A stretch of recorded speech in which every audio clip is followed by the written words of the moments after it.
on air for everybody to see. Hey, everyone, it's Kristi. Welcome to Kevin and my happy hour. Kristi and Kevin's happy hour. Kev, and it's your happy hour now. It's not our happy hour anymore. Fucking hell. I've been demoted, people. Jesus.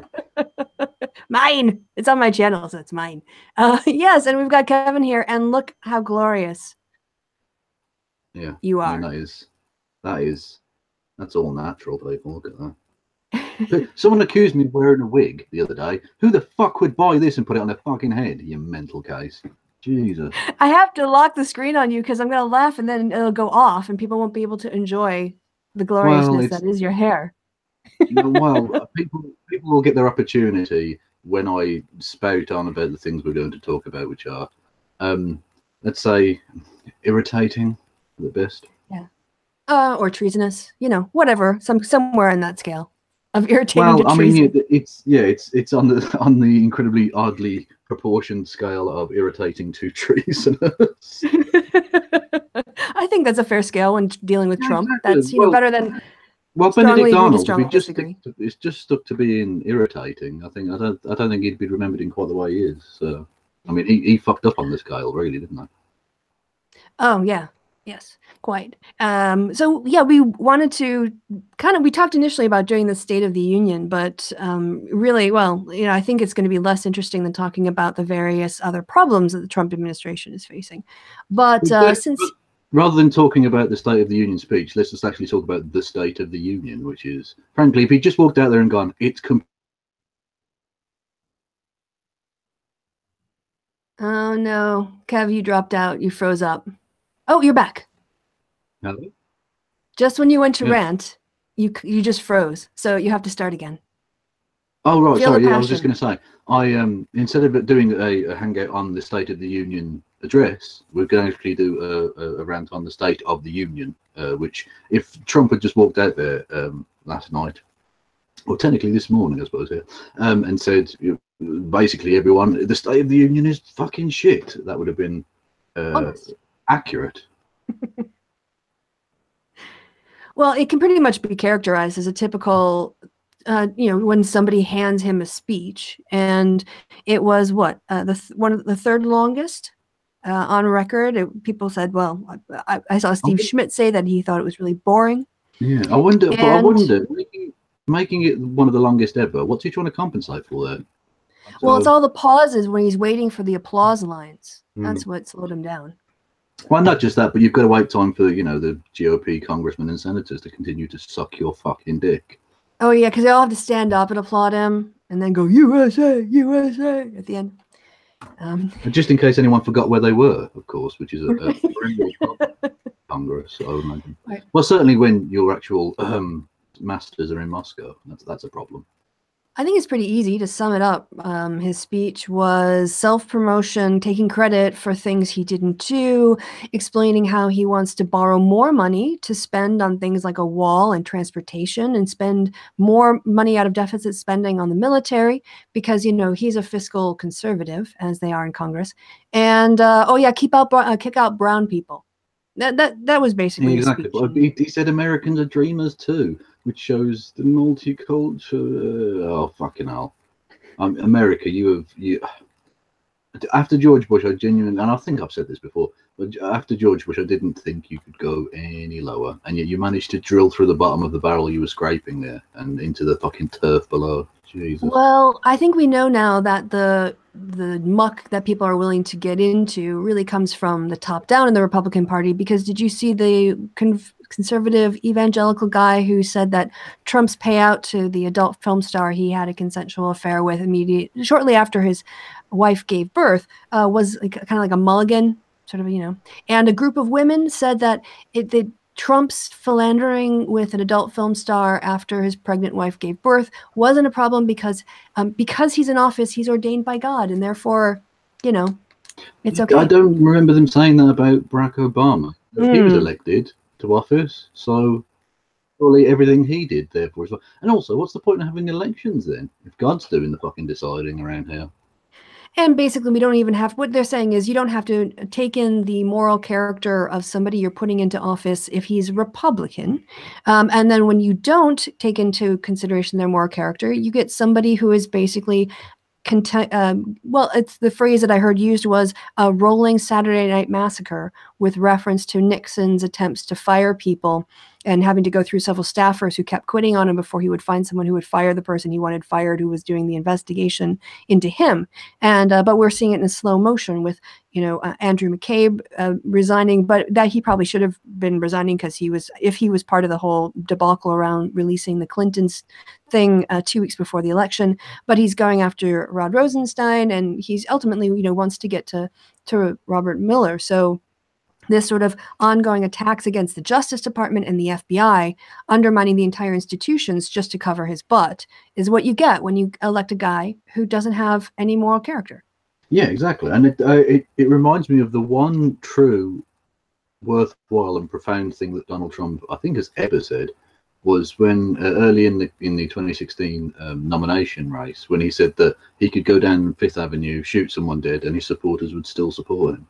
That's true. Yeah. I think that's literally actually true. Doesn't matter what he does. Like you say, these pro-family values people are okay with him having had an affair with a porn star, which is means that we now have absolute confirmation that he has cheated on all 3 of his fucking wives, whereas Barack Obama, the dedicated, monogamous, one-time married father of 2, is some sort of evil devil child, Kenyan Muslim communist or something. That's the American Republican Party's thinking. There you go. It is. And it's oh god, it is like you can see this monster appearing out of the swamp, and you just think, America, what have you become? What? It's horrible. And it's spreading. I mean, well, first of all, just a shout out to the chat. Hey, people, I see you guys in there, so hi. Yeah, but fuck you, Joe. Before I came on, I was listening to a segment. It had Adam Schiff, who is the ranking Dem on the Intelligence Committee. The Intelligence Committee, like the Ethics Committee, is, regardless of who's holding power, a 50-50 committee, and both of them have a history of producing nonpartisan things that come out of that committee, because it's in nobody's interest to politicize ethics. And we thought it was in nobody's interest to politicize the intelligence services.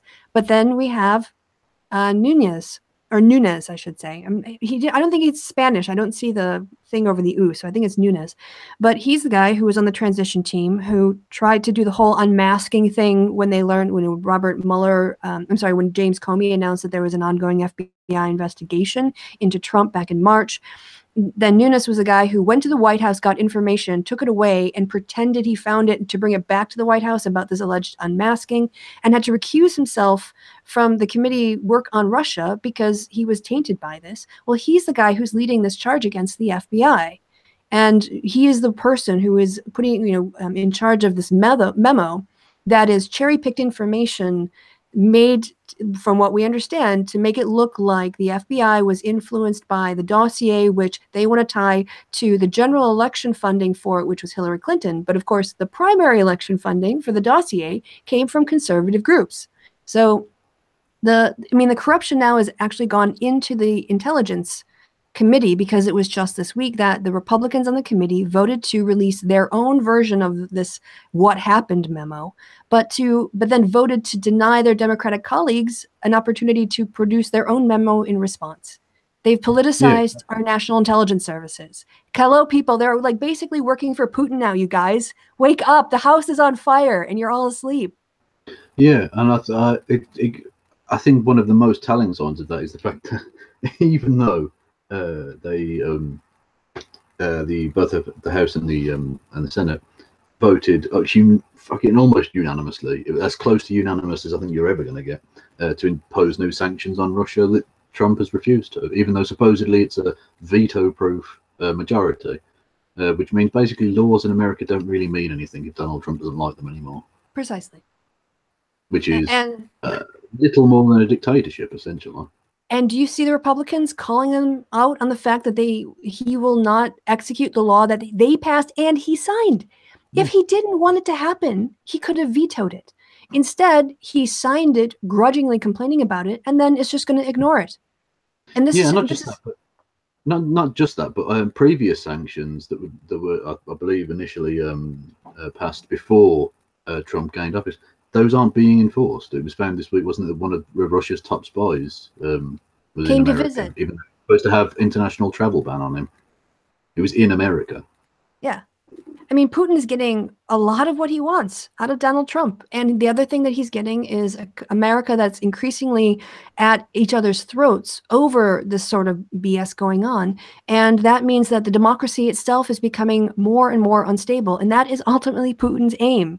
Yes. If he can bring down American democracy by using bots and supporting Trump and supporting other Republicans in their attacks to keep the power in the hands of corporate elites, and Americans basically have no faith left in their institutions, then we're doing the work for him. And right now the Republican Party is working for Putin to that end. It would appear so. And it goes obviously beyond just America is the number one issue, but he's done it with various elections. It's known that the Russians interfered with Brexit. They interfered on behalf of the fascist Marine Le Pen in France, and even just within the last couple of weeks, it's been revealed by the Czech government that the Czech general election is basically tainted to the point where they might have to have some sort of rerun. Apparently, I mean, I don't know. I don't speak Czech, so I can't really listen to their news. But from what I've heard, they may even have to have a rerun of that election because it's so tainted by the fact that Russia have tried desperately to subvert the actual will of the Czech people. So it goes down even to, I mean, no offense to the Czech Republic, but even non-nuclear powers who really aren't any fucking threat to Russia whatsoever, they wish to destabilize. And if you can see my camera shaking, it's because Rory Cats has decided to start riffing. It's fuck's sake. Anyway, so they're trying to destabilize democracies around the world. Yeah, it's an ongoing, sustained campaign, and it's not like he stopped after the 2016 election. It's still going on. The Twitter, the Russian bots are using the hashtag release the memo. They know exactly what they're doing. And even the director of the CIA, Mike Pompeo, said he fully expects Russia to try to interfere with the 2018 midterm elections. And what is Congress, the Republican-led Congress, doing to stop that? Nothing. Nothing, because it helps. Yeah, they don't care. Because again, they've rather treacherously, I should say, have chosen party over country. There's no doubt about that. I mean, they just the willingness to just go along with this will speak very badly to all of the people involved. If you saw the glee with which Paul Ryan said, "The President of the United States of America," as he announced the man who has brought America into more disrepute than, well, anyone probably since slavery, I imagine. Absolutely fucking disgusting. What a show of pathetic, spineless lackeyism. Oh, and even more than that. I mean, Paul Ryan has the power to take Devin Nunes off of that committee, or to punish him, or to stop him and interfere in some way with the release of this memo, which both the FBI and the Justice Department say is a very bad idea and could compromise sources and methods, and is also perhaps not that accurate. And he basically said, hey, not my problem. We should release the memo, but don't use it to beat up on Mueller. That's like saying, okay, my friends are going to go in a fight here. I'm going to give you some brass knuckles, but don't use them, in the fight. I just have them in your pocket or whatever. I mean, he's covering up for this activity and he's enabling it. And he is, he's basically betraying, as you say, his country in the interest of achieving his dream, which is 1, tax reform, and 2, eliminating Medicare, Medicaid, Social Security. Reform, he likes to call it. But it's probably a mass privatization of federal pensions so that his buddies can have more money to play with on the stock market. Yeah, exactly. And as if the huge tax cuts they've just passed aren't enough as well. I mean, America will I mean, I think it's pretty obvious they will regret electing Donald Trump. But so many of the people who have supported Donald Trump now, and not just supported as in the general population, the high-level, high-ranking politicians, it will be a stain on them forever. and it would be a stain on the Republican Party. They're doing this in the short-term interest of the Republican Party, and I hope in the long term they get fucking wiped out because of that.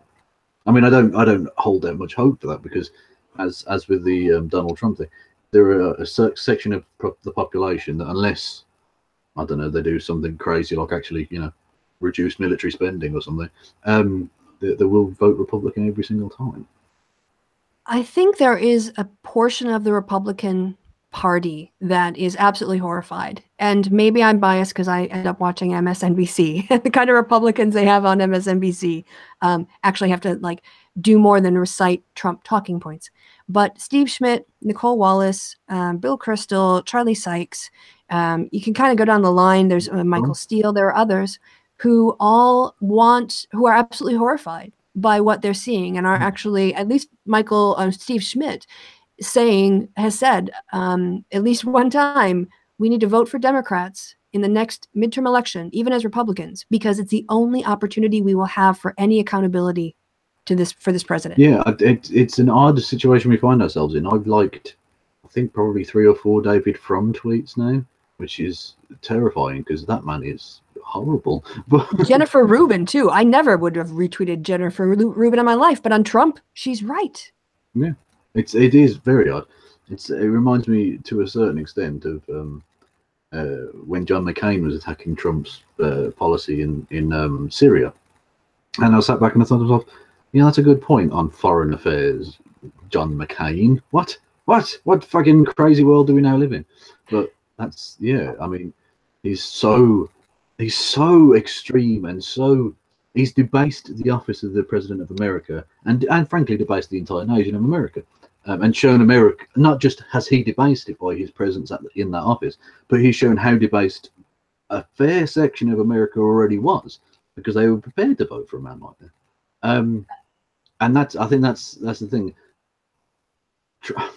Trump is a catalyst to a certain extent, but he's also a symptom of a much bigger problem, which I don't know how you, outside of literally taking control of the education system and actually educating people properly, and saying to the religious, look, you have to fuck up away from this, you don't know what you're doing.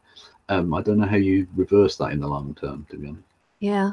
G. Whistler in the chat says David Frum is utter scum. I don't disagree, but if David Frum said 2 + 2 = 4, I would have to concede he is right. And when he talks about the way that the president is, endangering our constitutional structures, it's the same thing. And as to the point of who you end up finding yourself cheering for, by all accounts from what I heard in the shithole meeting on immigration, it was Trump saying the word shithole, and it was Lindsey Graham who stood up to him and called him out on it. Yeah. So when your champion is Lindsey fucking Graham, oh yeah. Big well to you. And what a surprise, given all that we've just discussed, that he didn't mention the Russia hacking stuff in the State of the Union address. That really shocked me. I expected him to do the right thing. Oh no, I didn't know. Be a self-serving, self-aggrandizing prick. And that's what he did. And he didn't. That's the thing. It's the 3rd longest ever, 1 hour and 20 minutes or something. And yet he said nothing of any worth or value. He just parroted the same shit he was always gonna say. You could have written it for him, basically. Well, somebody did write it for him. I mean, well, yeah. I mean, a person from outside of his circle, a person that any person that's taken any real note of his general demeanor and the things he likes to talk about, could have written it. And of course, the fact that it was a record number of gimmick people were there. He mentioned 16 different people, these real life story people, which is kind of fascinating in a way, because when he's going about and some of them truly are fantastic people, there's no doubt about that. The fact that they've allowed themselves to be used as a prop by this piece of shit doesn't speak well to them in general, but some of them have done great things, including the police officer that he and his wife adopted a baby born to a mother addicted to heroin, which is an incredible thing to do. But when he was going about the preciousness of life and this young girl and all the rest of it, I thought to myself, given it a few years, you'd have been grabbing her pussy. You sick bastard. A man that we know pretty conclusively, although for legal reasons we can't say absolutely conclusively, is a paedophile. He's had unconsensual sex with a minor.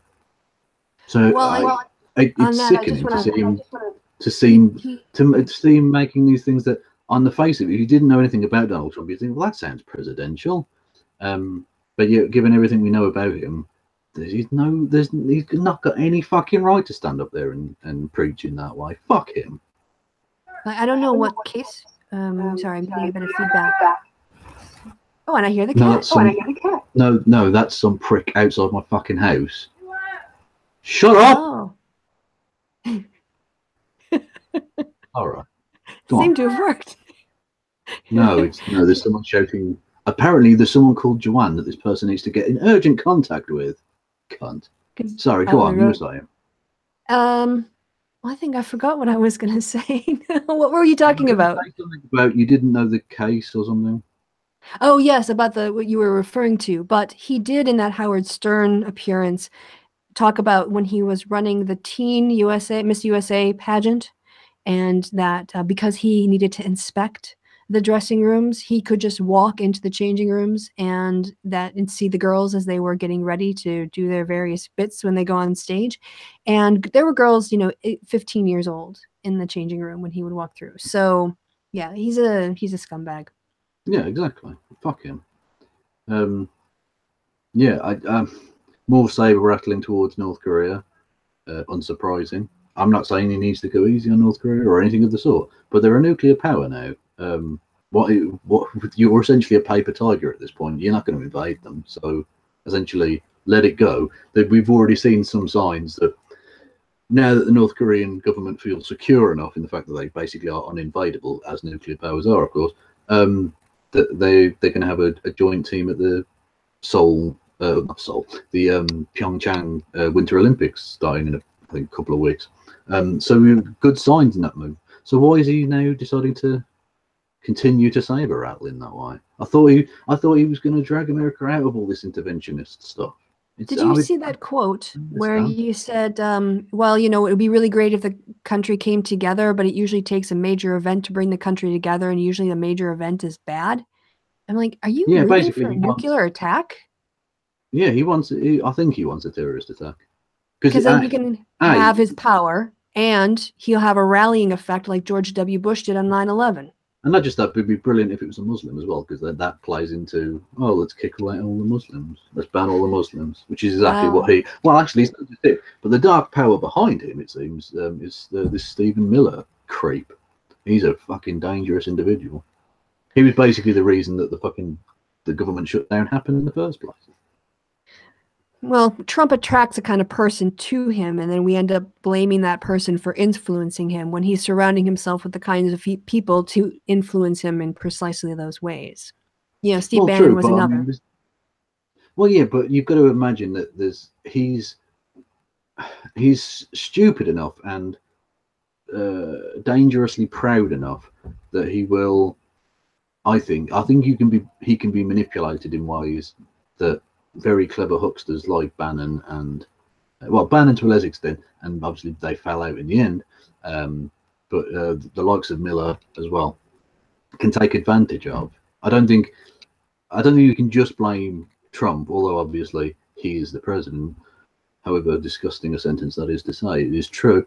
You can't just blame him for this. I think you have to look at people around him who, to a degree, yes, he's put in place, but also I think have wheedled their way into his circle, because he's ultimately quite a weak person at heart.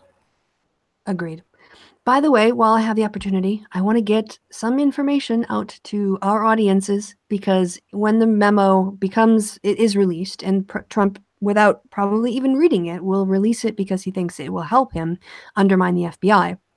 There are some important facts to know on the timeline of when the FBI was engaging in the surveillance of people associated with the Trump campaign.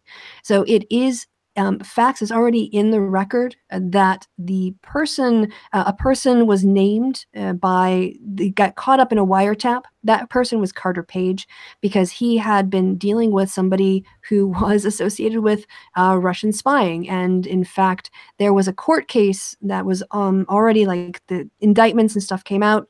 There was one person in the indictment, and the indictment had to do with a Russian spy ring operating in New York.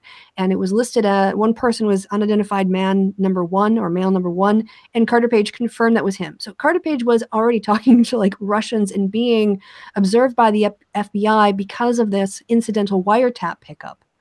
And that was the grounding. That was actually before the dossier got into the hands of the FBI and became part of the investigation. The justification for the FISA warrants on Carter Page had to do with this other activity, and then tying him to other things. So yes, when people try in Fox News or in Twitter, try to push this idea that the FBI was probably, this is what I'm speculating they're going to say, influenced somehow by Obama, using stuff funded by Hillary Clinton to justify a FISA warrant on people in the Trump campaign, that's not true. Long before. Yeah. So I wanted to make sure to get that out. There's a really good clip, Andrea Mitchell, on YouTube. You can watch that from the MSNBC, where she goes through all of these points. Also, Rachel Maddow has been doing a great job covering this Russian scandal just generally, and all of the nuances and little bits and pieces of it. So before we got off air, and maybe people didn't have an opportunity to hear that, I wanted to put that out there as information before the memo gets released. Yeah. And as you pointed out, one of the reasons for the momentum behind releasing the memo was Russian bots anyway, because they wanted, again, it further destabilized. Yeah.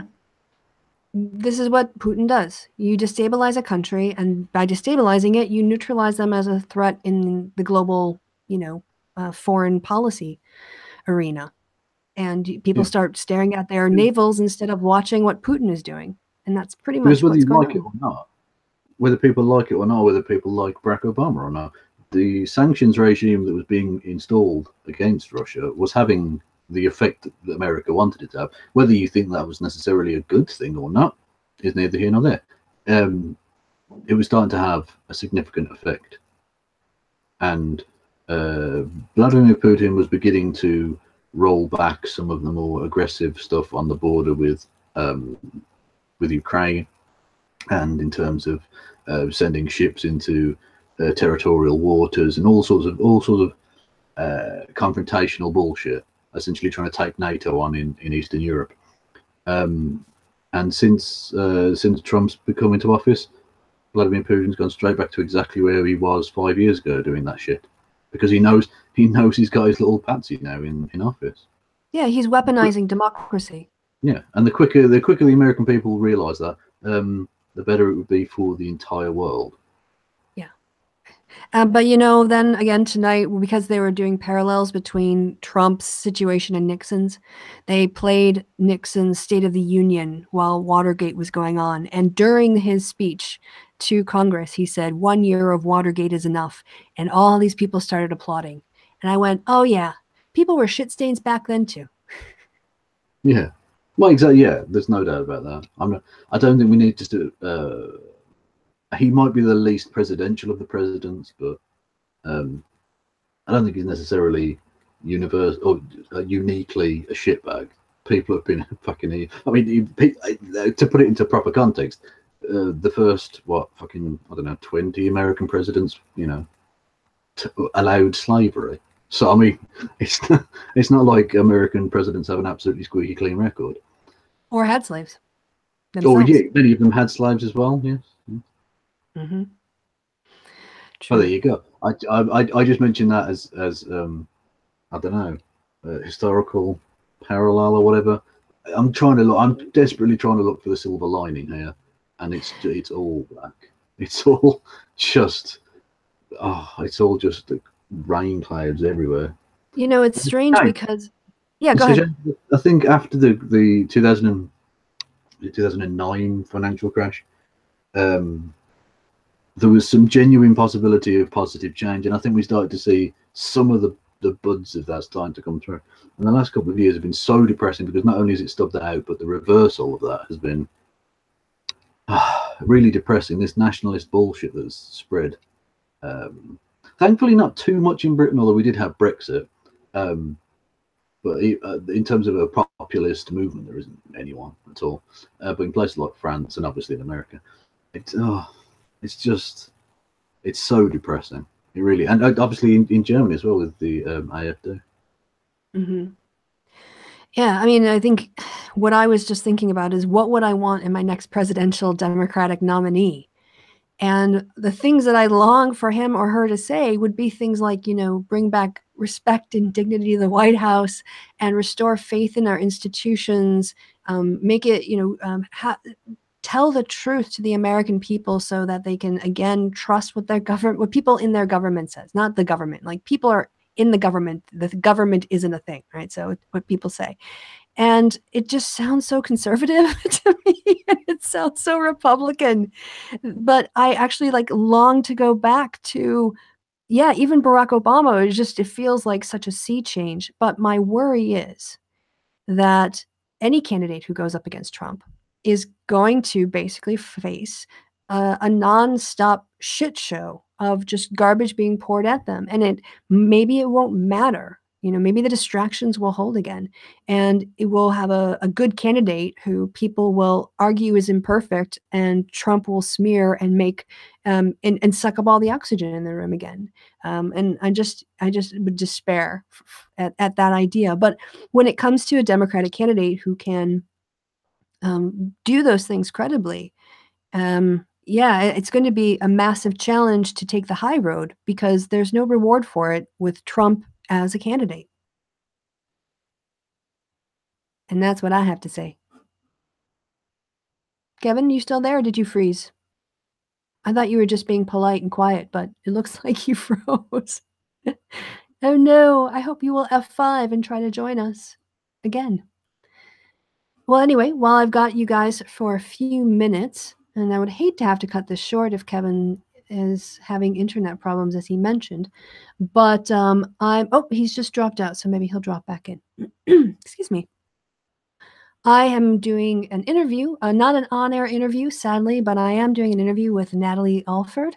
Those of you who maybe remember her YouTube channel, she will be coming on my channel, and we're going to do the interview, but I'm going to add it on to my Saturday morning radio show, which has kind of become my thing now. I'll get up in the morning on a Saturday, I'll sort of toddle around the house a little bit, make a cup of coffee, and think about the stuff, put together the research, and then do the recording. And so what I thought I would do is just to put it on the back of that, sort of as a callback to the segment I used to do, Feminist Talk Back. So she'll be appearing for that. Let's see what else. If you guys haven't had a chance to watch it, you can go to my channel, and I did a hangout with Steve Shives and a friend of a friend, I guess, someone who I'm sort of becoming friends with, James Mansell. He's a guy who does some pretty creepy movie shorts, and I think is a really talented guy with a very good way of using the camera and telling stories visually, not so much with exposition, but with showing, not telling. And that was a fun chat. Sadly, my sound went very bad right after I started introducing video into the chat. So there was like 3 of us, and my computer was streaming it, plus trying to run the YouTube video and get the sound at the same time. So sadly, I get all Dalek-y about a third of the way into it. Kevin isn't back yet. He did say something along the lines of if his computer was going to crash out, he just would give up for the night. And I'm hoping that's not the case. I'm going to check back on our page where we were chatting before and see if he's said anything or indicated whether or not he'll be joining us again. Otherwise, I'd hate to leave you 42 people on your own, but I feel a bit weird unless I'm going to talk to the chat. I could do that for a bit. So if you guys want to write up some questions, and I will write a message to Kevin. Where are you? And if you guys want to do like a live chat, go back and forth, come up with some things to say, and I'll read off from the chat. So let me see how much I can multitask. Can I talk and type when my keyboard is set to British settings? at the same time. Not that well, I have to say. Where are you? Okay, that's not going to get punctuation. It's not even going to get a Y. It's going to get a Z. For those of you, a little shout out for people who have to deal with European keyboards. I have a British keyboard on my laptop, but a German keyboard as an optical one. And because I need to switch between where the letters are, because they change depending on which country's settings you're using, I then have to swap back and forth between the two. So that's kind of a pain. Right, so I'm going into the chat now, see what you guys have going on here. Yada, yada, yada. That was a great hangout until Kevin dropped out. That's true. Kristi, who would I want to run for the next dim? I hear the sweet sounds of Kevin. To my internet service provider, I hope you get arse rabies, you fucking pricks. Oh. Well, I'm going to answer the question that I started from Proper Wolfie, which is, Kristi, who would you want to run for the next Democratic nomination for Commander-in-Chief? I've got a crush on Kamala Harris. I think she's great. I also think we've got some strong contenders in Kirsten Gillibrand and Elizabeth Warren and Cory Booker. Gavin Newsom, I think out in California, would be a great vice presidential candidate. But Kamala, she's got my heart right now. No, you're missing the obvious reason, the obvious person to go for. Iron Man. Oh, yeah. Robert Downey Jr. is Iron Man? There you go. No, not the actor. The superhero. Come on now. Robert Downey Jr. is just some fucking actor prick. I'm talking about Iron Man. He's got like his own fucking heart thing going on. He's got a suit that can fucking fly. How cool is that? And he's sassy. He's so sassy. Exactly. He's got the good one-liner. And he fights for good, so that would be a positive change. That's true. Although, in Civil War, gray, the moral lines were a little bit grayer, but, that's postmodernism for you. Oh, no! Although Jordan Peterson's going to get an erection. Oh, feminists said the word postmodernism. Somebody tell him, quick. Exactly. You might as well just call Knox, fuck the Statue of Liberty. It's ridiculous. Feminists are coming for our Iron Man. Yes. Well, that's weird. Anyway, apologies for cutting out. I'm sure you were perfectly. I talked utter rubbish the entire time. You were absolutely fine without me talking about whatever the hell you were doing. Presumably bad mouthing me, I imagine. I certainly hope so. When you hear it back, it's just gonna be nothing but swearing at you. So you might want to skip that bit because what I really think about you came out. Oh, awesome! It's like my internal monologue then. No, because I've had to do it a couple times. I'm getting pretty good at because I've had a couple technical issues where people would drop out, and I've just had to kind of just talk to an empty room for a bit. But apparently, I'm pretty good at talking to myself. Yeah, I enjoy doing that, especially because I always end up swearing at the audience. Once, bizarrely, I had an odd recollection. I was in a hangout with Sargon Bakad, and he dropped out of his own hangout briefly. That's awesome. And so I was left with his audience. And there was about 20,000 people or something ridiculous watching. And I just decided to badmouth him on his own stream. It was brilliant. Yeah, we should come up with a plan, like if that happens. Like, yeah, definitely promote your own channel, or if you're on with Sargon, badmouth him without him around. Yeah, exactly. Not just that, but it's always worth badmouthing Sargon's audience because those are the people I hate most. Like Sargon's, again, as with Trump, he's a symptom of something. The fact that so many people like him, I just have to say, you people are fucking filth. I mean, you really are. I fucking despise you. If you all disappeared tomorrow, I wouldn't fucking cry a tear for you. Fuck off. But it's been quite. I have to say, I feel like I stopped being part of the main event, and now Sargon is sort of in the ring in that way where he used to be with feminists, but with the alt-right, and I just get to sit in the audience and like eat popcorn and watch. I do too, but it's just a shame that the alt-right are a thing. Like as shitty as it was when they were just the feminisms. At least that was it wasn't white supremacy. I think that was far less dangerous than having hangouts about, well, do the Jews deserve to live? You know what I mean? That seems to me like a far more dangerous place to be as a society. Well, like with Trump, you find yourself thinking back fondly comparatively on the George W. Bush era. And here, with the rise of the alt-right on YouTube, we can look back fondly to just out and out misogyny, transphobia, and, misrepresentation of all progressive things. It's a propaganda, but Exactly. we miss that compared to what we have Well, now. Jordan Peterson's having briefly mentioned him a second ago. He's the perfect example of the downward trend. Do you remember the good old days when the skeptic community used to oppose presuppositionalist apologetics? Yeah. Remember Not back then? anymore. Now they're the intellectual powerhouses of their misogyny. I think I just saw there's another, so Peterson is appearing both with Sam Harris, and he's also later in a different place appearing with Matt Dillahunty. Oh, He's okay. getting I thought you were going around. to say because he's appearing with Dave Rubin as well, apparently. Oh, is he? There's going to be a three-way discussion between Rubin, Peterson, and someone else. I can't remember. And I just remember thinking to myself, cancer, and cancer in a room. Brilliant. Pretty much.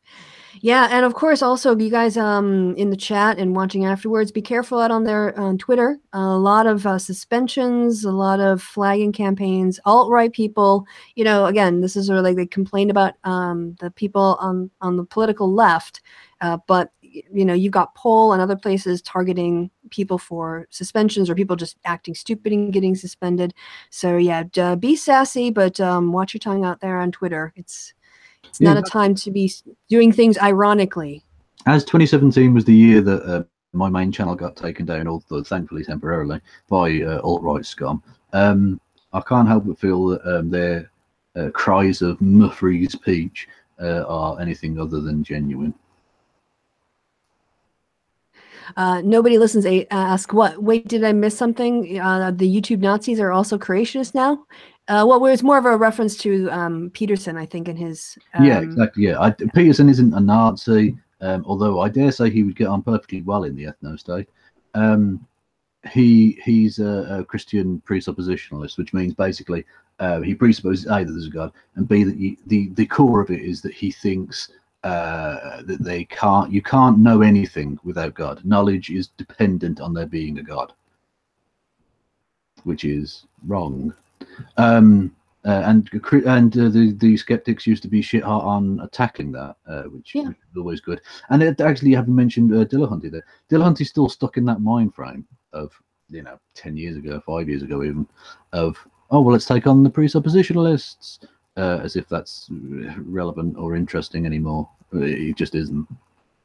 Yeah, it'll be interesting to see what happens there. But if Peterson goes to the whole cultural Marxism, postmodernism, I don't really know how au fait Matt Dillahunty is with the current state of the breadth of postmodernism. Given his reaction to the mythicist Milwaukee thing, which he had some interesting things to say, some of which I agreed with, some of which I didn't. But generally, I found it wanting. I would hope that he's done some research on this, but I doubt that he has, given that, again, like I say, he's essentially still stuck in that mind frame of let's debate the creationist or let's the presuppositionalist or whatever.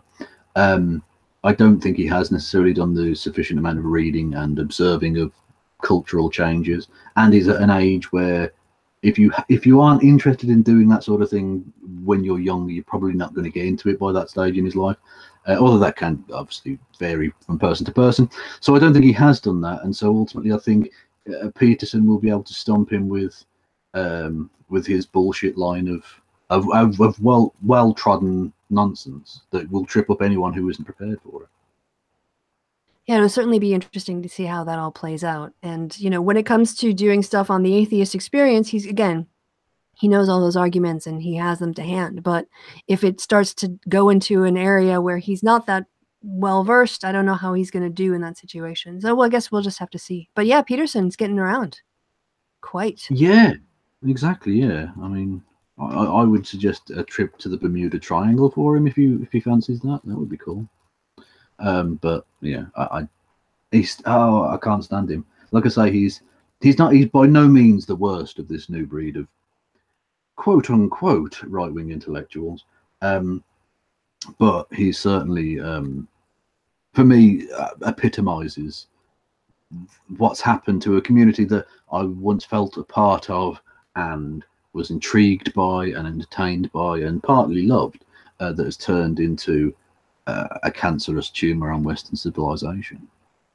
I saw Steve's video from today about secular social justice, and I was very much in, like line with his thinking on it. He's also attending a conference on secular social justice in April, and I still want to try to put together. Actually, I scheduled myself a little thing for Saturday, organize that Yukon, that the thing where we talked about doing a day where we do progressive stuff on YouTube to lift people's voices and connect with other progressives and podcasters and stuff, just to kind of talk about issues that we care about in a sort of conference format. And yeah, I mean, we can't let Armored Skeptic and people like that define the atheist movement. And the best way, I think, is to put together something where we do lift up voices and bring talk about the issues we care about in a format that's kind of like a conference. It gets a lot of different people involved and different viewpoints and discussions going, and hopefully, again, make connections, people you haven't heard of or people that, you heard of, but you didn't know that they knew about this topic. And so, yeah, it's kind of moving from just like using the defeating the Kalam argument in a 3-minute video to actually doing something to make the world a better place. Yeah, exactly. Yeah. I think we've discussed this previously about Sargon of Akkad trying to move out of his being not unwilling, but uncomfortable with moving out of his comfort zone of attacking the feminists or whatever. And I think Matt Dillahunty suffers from that to a certain extent as well, where he's comfortable taking on, like you say, the arguments for or against God. But that's not really relevant anymore, and you need to do more. So hence liberalism or liberalistism.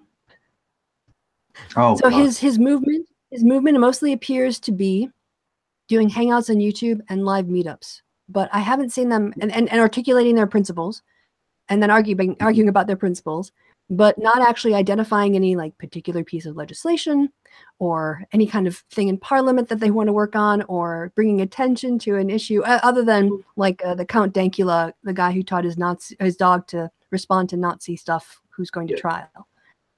Yeah, there's I think we saw this with Carl's rather absurd and fucking pointless waste of time of a petition to suspend the social justice courses.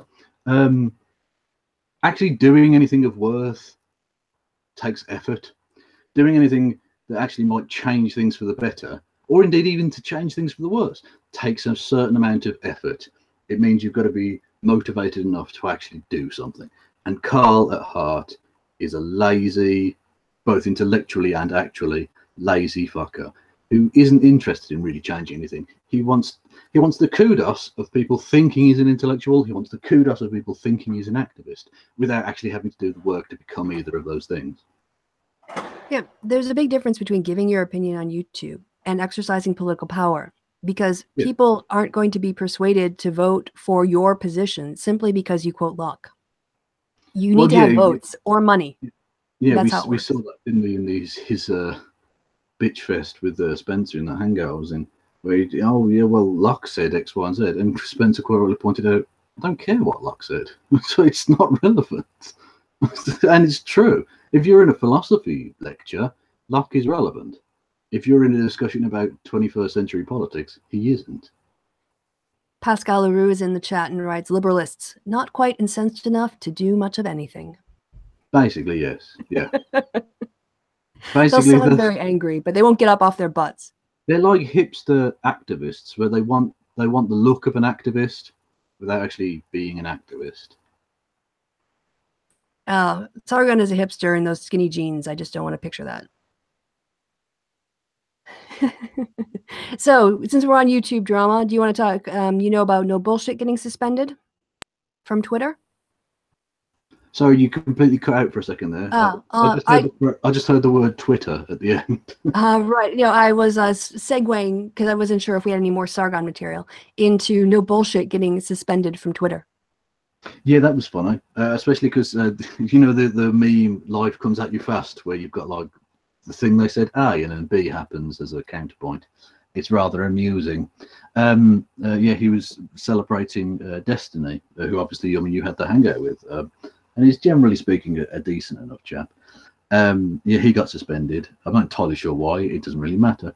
And then when indeed no bullshits, fans were celebrating Destiny getting banned or temporarily suspended. I don't know. And then yeah, within a couple of hours, I think it was, the man himself, the incorrectly named no bullshit, had been banned himself.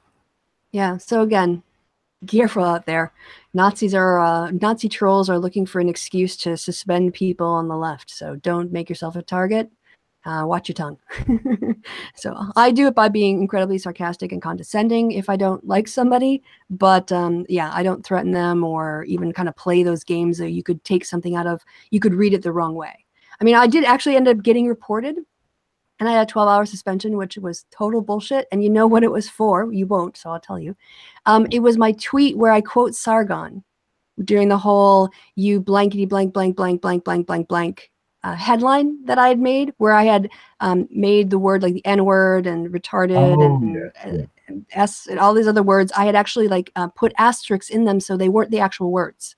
Well, I found out. And somebody tried to report me for that shit. That's how desperate they are. They can only report me when I quote Sargon. Yeah. On a similar note, I actually found out from my contact who's one of these flagging YouTube angel people, that the first of the 3 strikes which got my channel taken down temporarily last year was from a Kraut and T video. Now, to be fair to Kraut, he did actually make a video saying to the people who flagged the video, "Fuck you," and he put up a mirror of that video on his second channel.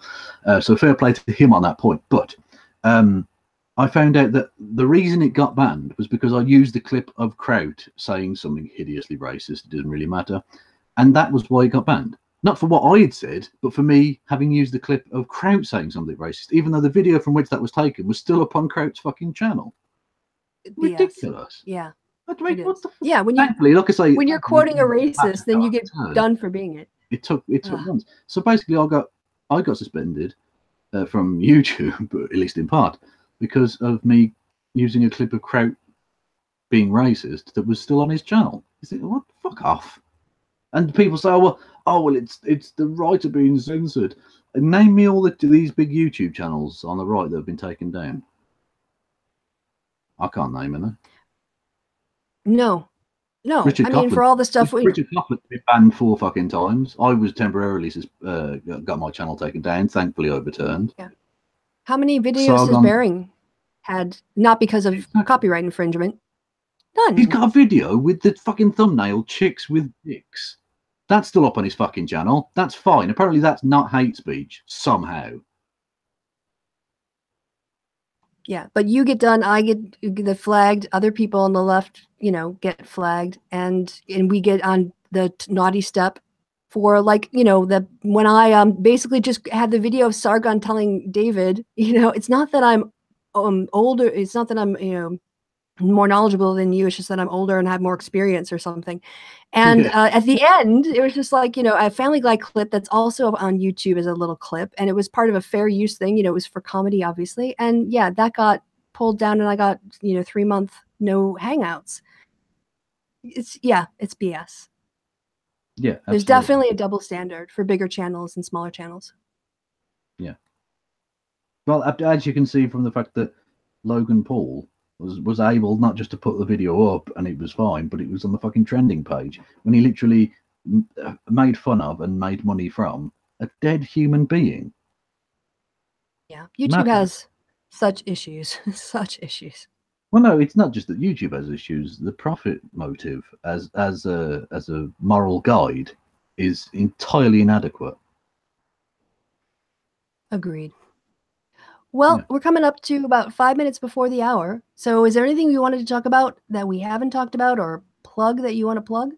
Well, a weird little thing, which is, I suppose, relevant given my internet connection rules. Yesterday, I was without the internet completely, and from the first half of today. So I was off work because I had the football, a season ticket holder at Birmingham City Football Club, soccer for the Americans. So I had that on the evening, so I wasn't at work. So I had the day off, and I didn't have the internet, and so I filmed about 4 or 5 hours worth of utter shit, and so I've got to cut that together and make that into a little video. It's funny, I think, but it's also a bit fucking mental, so look forward to that. I was hoping to get this out yesterday, but I didn't have the internet connection. I've got a video about Jacqueline Glenn, which I'm probably going to put up tomorrow now. Oh, excellent. No, put it up today and put this up tomorrow. I want to see something new, and I've already seen this. Is that a genuine request? I don't know. Yeah. Give me a day to have it on my channel. People have to come to my channel anyway. So drive the traffic here, and I'll then have something new on yours. Yeah, fuck it. Okay. Yeah, I'll do that then. Because otherwise, I put up my video, and it gets like 600 views, and I see you put yours up, and the next day you had 1,000. I still am like 750. I'm like, motherfucker. Yeah, but the thing is, right? I love my subscribers, but they love a bit of drama. They love a bit of nonsense or whatever. And so when it's in the title, like, oh, I don't know, Sargon's a piece of shit, they're going to flock to that because that's my subscriber base. Whereas yours, as to be expected by the fact that you're a doctor and I'm a fucking arsehole, they expect a little bit more from you, I think. And so when they see something like that, they think, well, maybe not. I don't know. Well, I don't know. We got 57 viewers right now. My own subscribers under the bus there to try and soothe your ego. I hope you're happy. More. God, it's like being in Chump's cabinet. I feel soiled. Oh. Well, okay, so everyone go check out Kevin's. Oh, I'm getting an echo, so I'm going to mute you for a second here while I plug you. So go over to Kevin's channel after this hangout in a couple hours. He'll have that Jacqueline Glenn video up. You can't say anything because I muted you. You can unmute yourself, of course.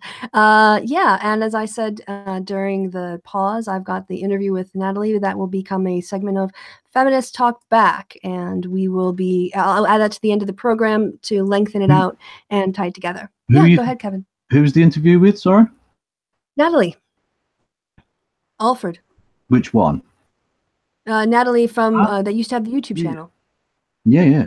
She's awesome. She's been she's been I've seen her on Twitter, and she said some really insightful things about the Me Too movement from her experiences. She, for instance, compares when she was the way she was treated when she was doing nude modeling for an art course, and she put it on Twitter, so it's like I'm portraying a confidence versus when she was a waitress and where she felt more sexual harassment and where she felt more respect. And it's too late in the hour really to get into this too much, but I just want to say a quick fuck you to Hillary Clinton. That the stunt she pulled by posting that little Facebook thing like 15 minutes before the State of the Union to try and bury it, basically. When, for those who don't know, she put out a Facebook post about one of her staffers who was frankly a fucking sex pest.